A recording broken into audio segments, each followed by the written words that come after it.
गुरुर्ब्रह्मा गुरुर्विष्णु गुरुर्देवो महेश्वरः गुरुरेव परं ब्रह्म तस्मै श्री गुरवे नमः। আজি प्रथम खंडर 67 নম্বৰ অধ্যায় পৃষ্ঠা নম্বৰ 203 পৰা 207 শ্লোক 450 পৰা 469। জয় শ্ৰী গুৰু ভাগৱত ডক্টৰ চন্দ্ৰভানু সতপুতি ডাঙৰীয়াৰ দ্বাৰা ৰচিত আৰু শ্ৰী অঞ্জন শৰ্মা ডাঙৰীয়াৰ দ্বাৰা অনুবাদ। শ্ৰী গুৰু ভাগৱত।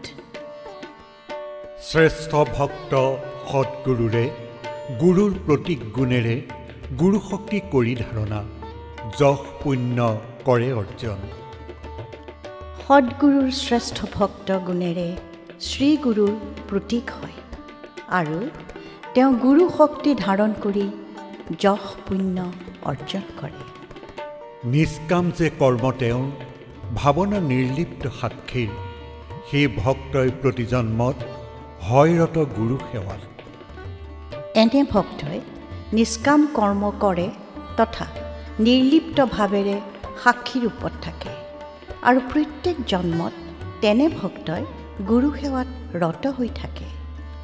মন্দিৰ আদি তেওঁ গঢ়ে, ভক্ত সংগঠনো গঢ়ে, সবাই আপেক্ষে নিৰ্দেশ পালে তেওঁৰ উপদেশ।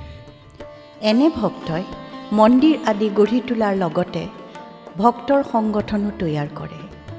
সকলোৱে এনে ভক্তৰ নিৰ্দেশ অপেক্ষা কৰি থাকে তথা উপদেশসমূহ পালন কৰে।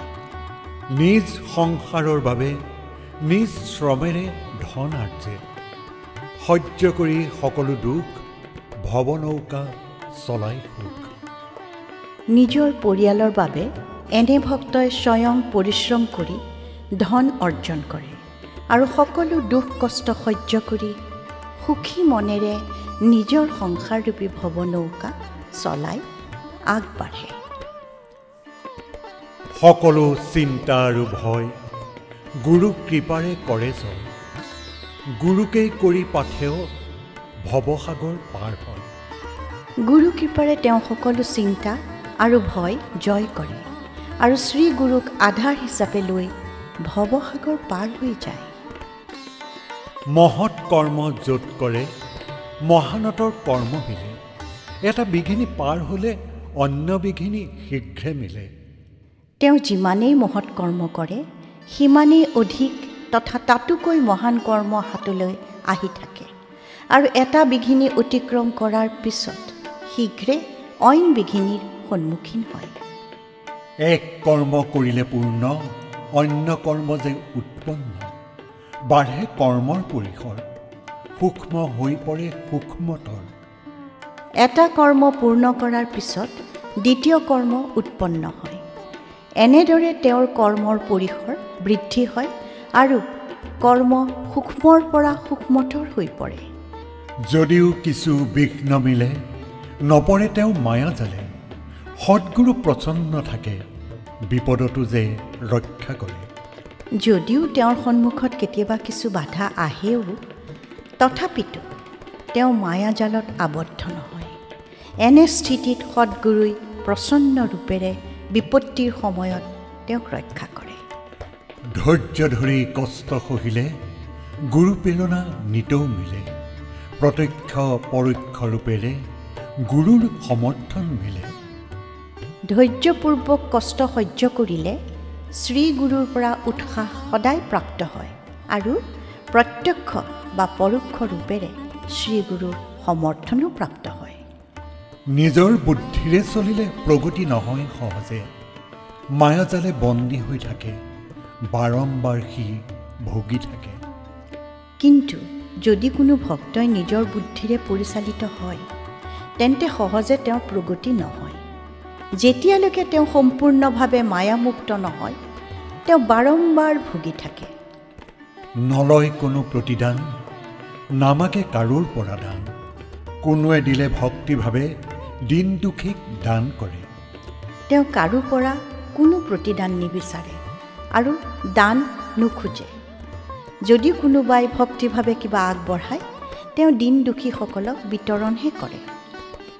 দান কৰিও লভে সুখ, দান ল'বলৈ সি বিমুখ। নৱ ঋণ সৃষ্টি নকৰে, সঞ্চিত ঋণ ক্ষয় কৰে। দান কৰি তেওঁ সুখ অনুভৱ কৰে আৰু দান ল'বলৈ অনিচ্ছুক হয়। এইদৰে তেওঁ নতুন ঋণ সৃষ্টি নকৰে, সঞ্চিত ঋণ ক্ষয় কৰে। ঋণ শোধ নহয় যাৰ, জন্ম নিশ্চিত বহুবাৰ। সঞ্চিত ঋণ ক্ষয় কৰে, নৱ ঋণ সৃষ্টি নকৰে। যেতিয়ালৈকে তেওঁৰ ঋণ পৰিশোধ নহয় তেওঁ বহুবাৰ জন্ম গ্ৰহণ কৰি থাকিবলগীয়া স্থিতিত থাকে। সেয়ে তেওঁ সঞ্চিত ঋণ ক্ষয় কৰে আৰু নতুনকৈ ঋণ সৃষ্টি নকৰে।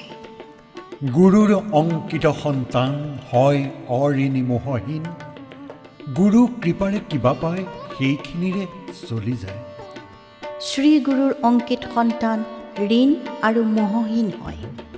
গুৰু কৃপাৰে তেওঁৰ যি প্ৰাপ্ত হয় তেওঁ সেইখিনিৰে চলি যায়। সৎগুৰুৰ কিছু ভক্ত গুৰুতে পূৰ্ণ সমৰ্পিত।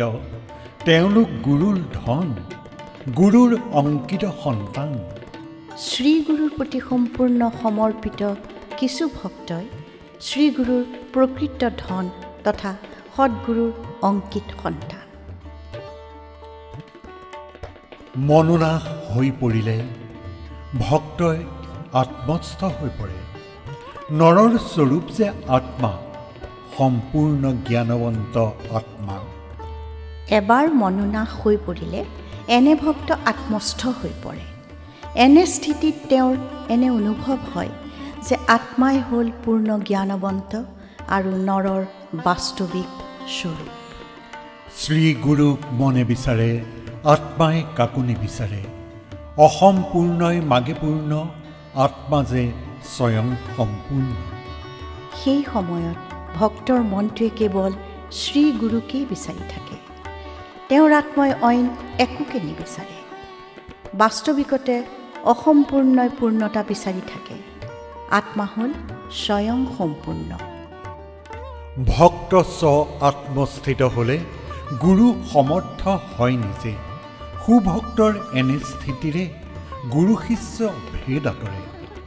যেতিয়া ভক্ত নিজৰ আত্মাত স্থিত হয় তেতিয়া তেওঁ স্বয়ং সমৰ্থ গুৰু হৈ পৰে। ভক্তৰ এনে স্থিতিত গুৰু শিষ্যৰ ভেদাভেদ সমাপ্ত হৈ যায়। মাত্ৰ শ্ৰেষ্ঠ ভক্তৰ বাবে গুৰুৱে পৰ্দা খুলি ৰাখে। পাপ পুণ্য কৰাৰ কালে গুৰুৱে থাকে সদাকালে। শ্ৰেষ্ঠ ভক্তৰ বাবে শ্ৰীগুৰুই কোনো পৰ্দা তৰি নথয়। পাপ বা পুণ্য যি কৰ্মই ভক্তই নকৰক কিয় শ্ৰীগুৰু সদায় ভক্তৰ সৈতে সম্পৰ্ক ৰক্ষা কৰে।